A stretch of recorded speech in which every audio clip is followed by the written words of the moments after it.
Hello and welcome to the third of a four-part video series by the IAASB on its proposed revisions to the International Standard on Auditing that deals with the auditor's responsibilities relating to fraud, ISA 240.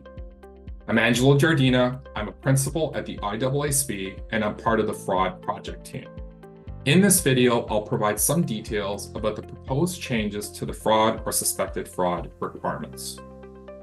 So why is the IAASB proposing changes in this area?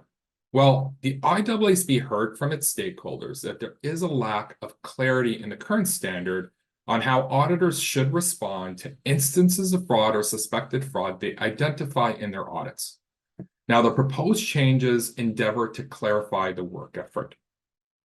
Also, like other revisions that are being proposed in other areas of the standard, the IAASB was looking to promote consistent behavior and to facilitate effective responses to identified risks of material misstatement due to fraud. I'll touch on some of the more significant proposed changes next. An objective of the auditor in the proposed standard, which is unchanged from the current standard, is to respond appropriately to instances of fraud or suspected fraud that are identified during the audit. Now, to improve the clarity around the auditor's response in such circumstances, the IAASB created a separate section which includes in one spot all of the fraud or suspected fraud requirements. The newly created fraud or suspected fraud section includes new requirements, has relocated existing requirements from the current standard, has elevated application material from the current standard to the requirements section of the proposed standard, and has enhanced application material in a number of areas.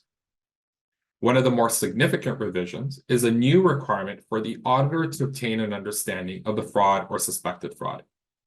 Of course, the need to obtain an understanding of fraud or suspected fraud identified in audits was implied in the current standard. The proposed standard now makes that requirement explicit.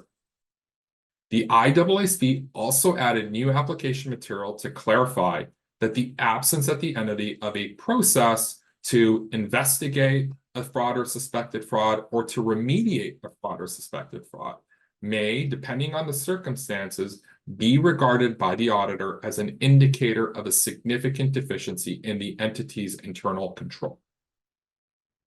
Another key change is to the role that the engagement partner plays when fraud or suspected fraud is identified. The IAASB believes that because of the critical importance of responding appropriately when instances of fraud or suspected fraud are identified in audits, the engagement partner should make the determinations about the effects of those frauds or suspected frauds on the audit.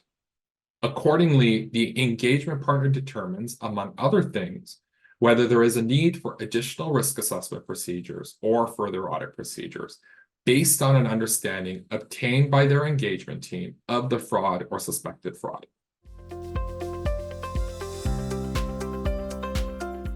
Now that I've provided you with a more detailed overview of the proposed changes to the fraud or suspected fraud requirements, we would love to hear what you think about the proposed revisions.